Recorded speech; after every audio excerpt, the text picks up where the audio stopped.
안녕하십니까. 황태순TV의 황태순입니다. 2021년 12월 18일 토요일입니다.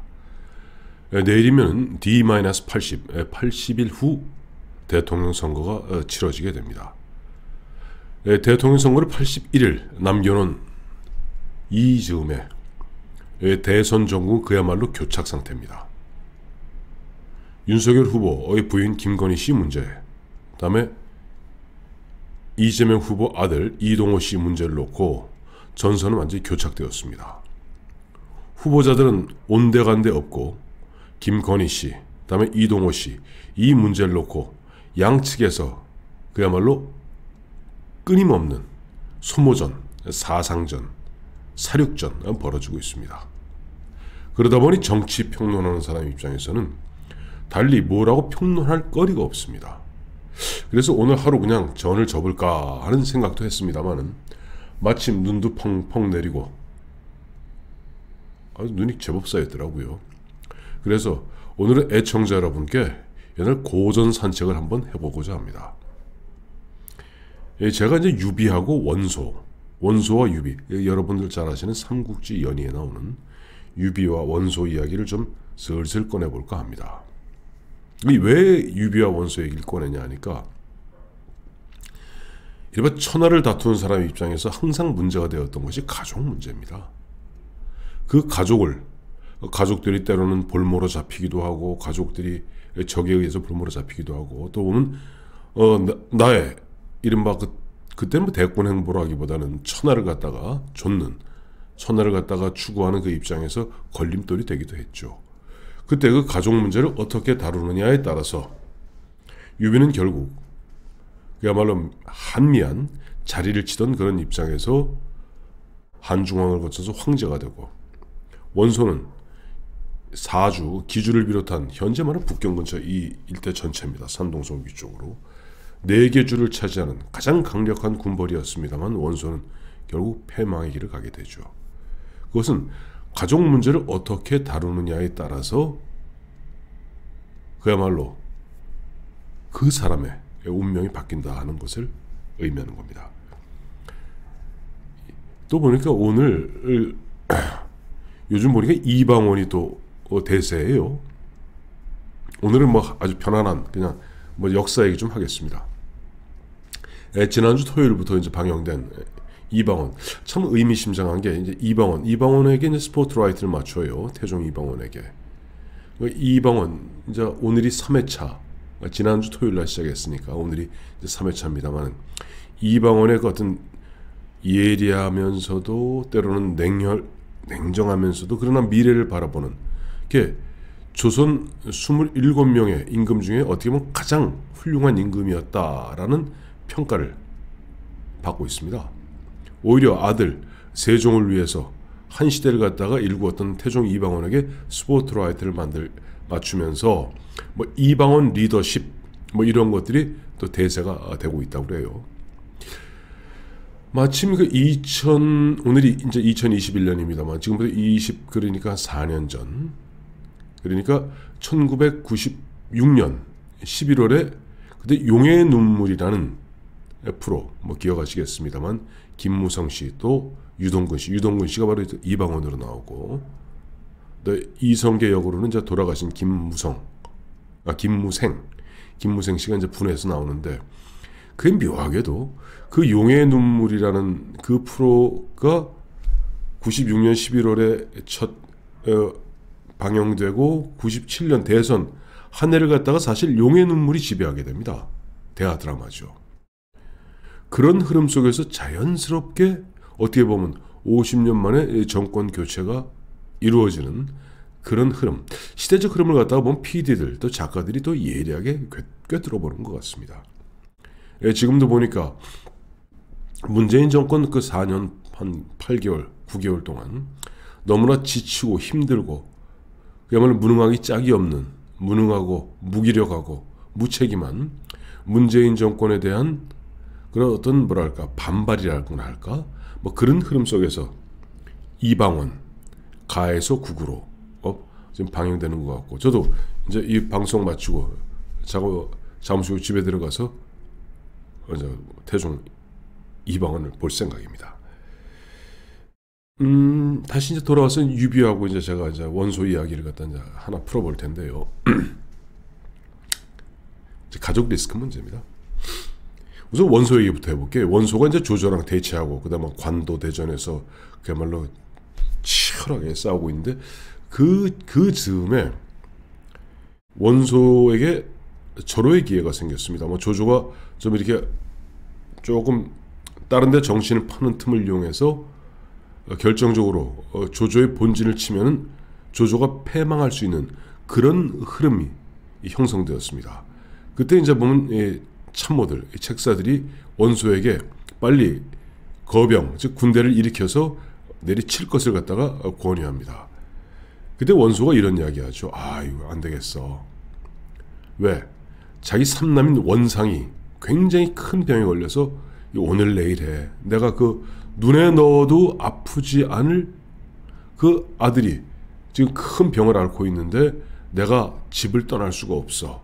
라고 출병을 거부합니다. 그때 뭐 신배나 저수나 곽도나 그 사람 똑같았어요. 입장들은 처음에는.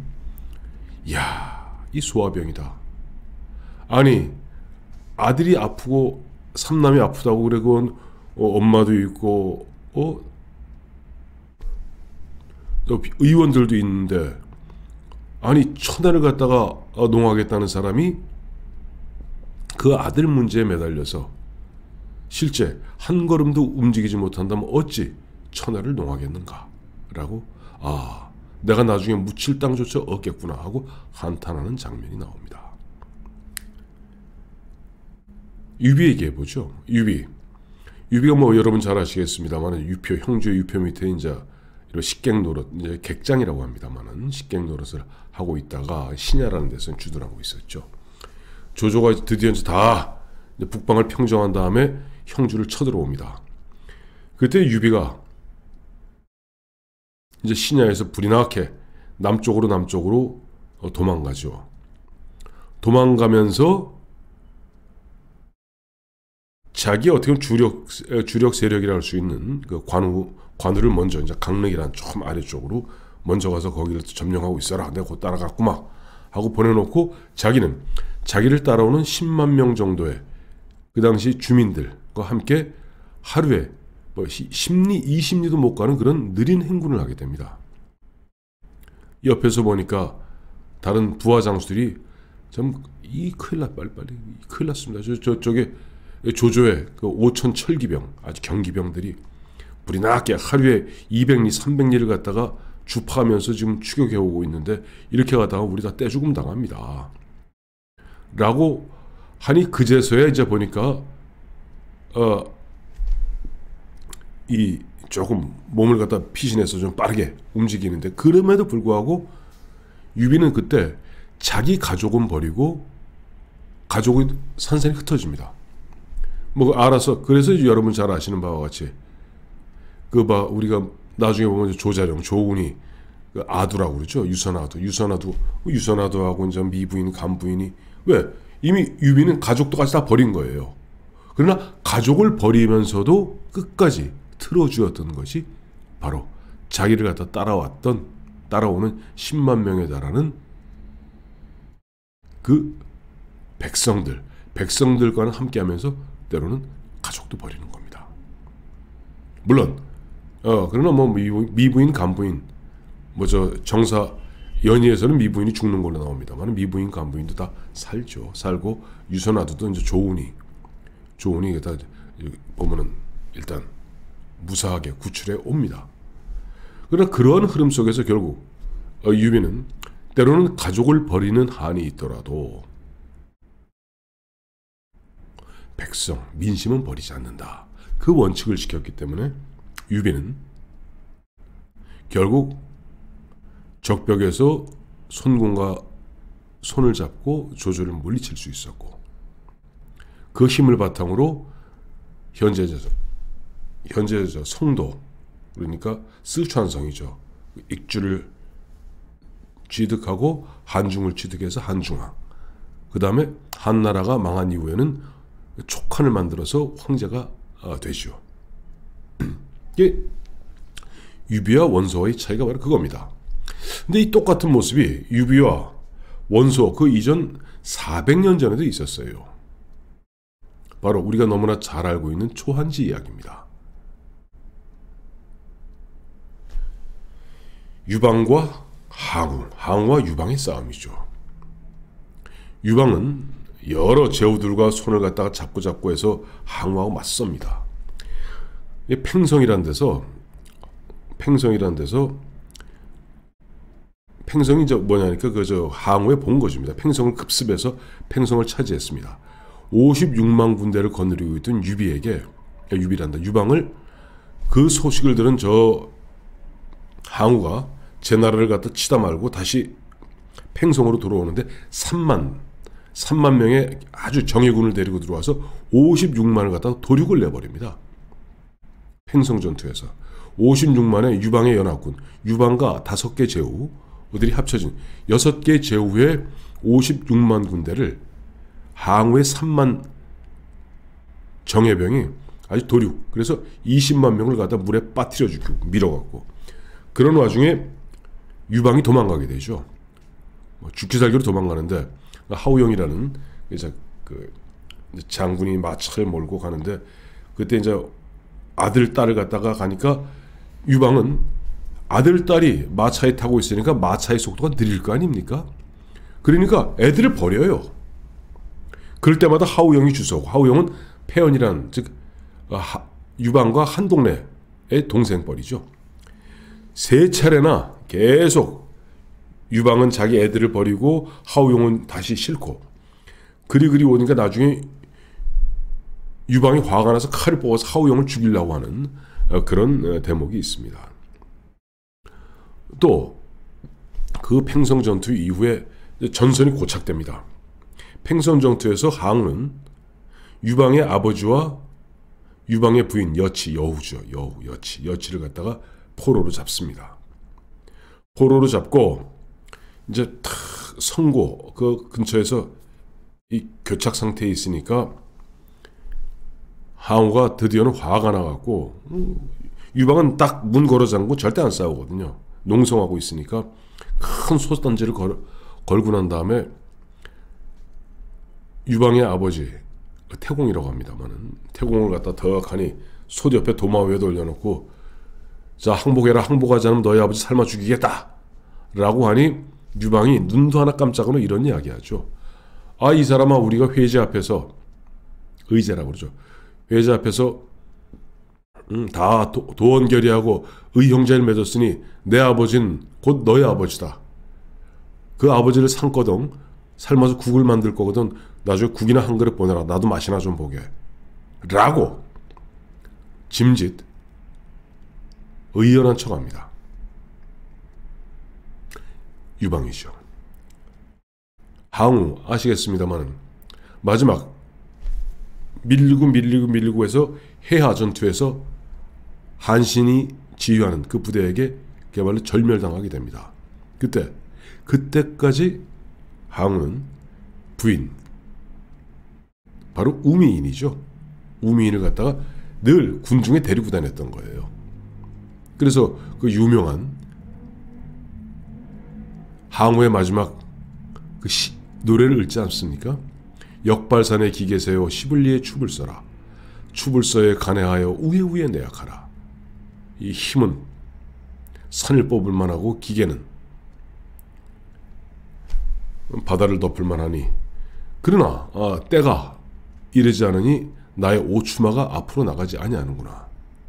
오추마가 앞으로 나가지 아니하면 그 어찌할 것이며 우에 내약하라. 우여 우미인입니다. 우희야 어찌할꼬.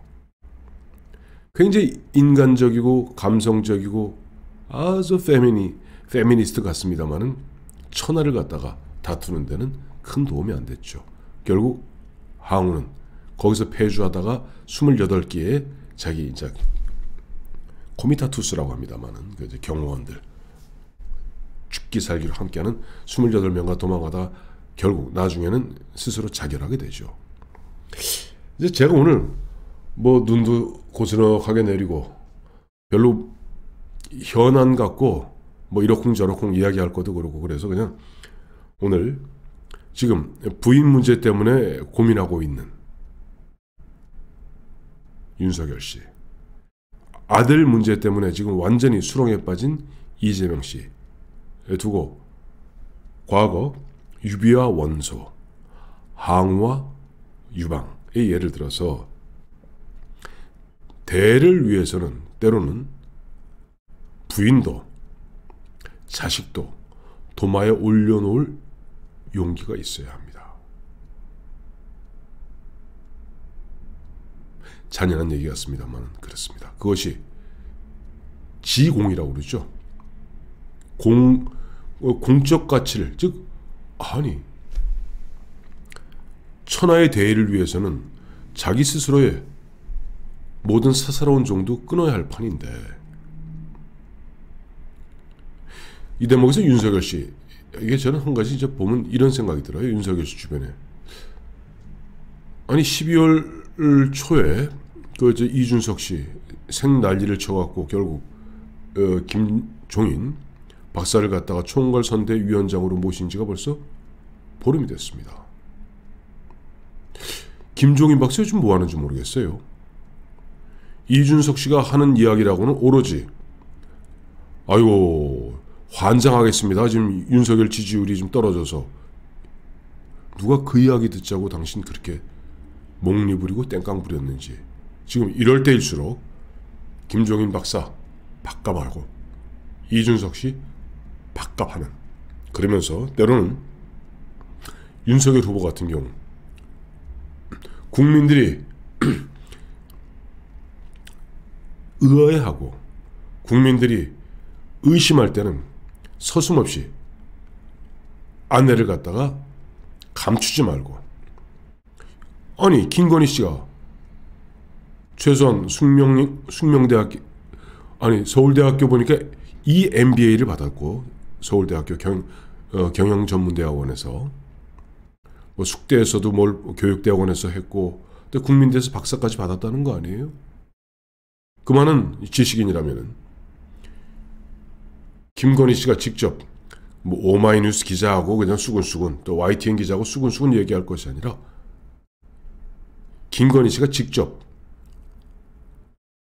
내일이라도 당사에 나와서 기자들 앞에서 일문일답 기자회견하는 것도 하나의 방법이 될 수 있습니다. 과거 1982년이죠. 2년에 그 당시 그 전두환 정부 출범하자마자 이철이 장영재 사건이 있었습니다. 그때 뭐 정부에서 이런 발표 저런 발표, 검찰에서 뭐 이런 발표 저런 발표 백날 해봐야 아무 소용없어요. 국민들의 의혹은 점점 눈덩이 커지듯이 커지고 있었습니다. 그 당시 전두환 청와대에서 의표를 찌르는 아이디어를 내죠. 그게 뭐냐니까 당시 수사검사 및 수사지휘부가 무제한 기자 생방송 기자회견했습니다. 그러니까 물론 검찰 내부에서 어마어마하게 반발했죠. 그러나 청와대에서 압박을 가해서 그 당시 검사들이 다 나왔습니다. 그러니까 지휘부부터 밑에 수사검사까지 다 나와서 기자들이 생방송으로, 그때 칼라 막 나왔을 때입니다만, 그렇게 하면서 이철이 장영재 사건이 불이 꺼지게 됩니다. 김건희 씨도 잘 생각해 보세요. 제가 오늘 뭐 정치 평론보다는 과거, 역사 이야기하면서 지공 얼마나 어려운가, 지공 대의를 위해서는 때로는 사사로운 것을 갖다 끊는 그러한 결단 없이는 대의를 갖다가 성취하기 어렵다 하는 그런 요지에 그냥 편안한 토요일. 보면 예전에 보면 루스벨트 대통령 뭐 보면 노변정담이라고 하죠. 화롯가 옆에서 죽은 노변정담으로 역사 산책 한번 해봤습니다. 고맙습니다.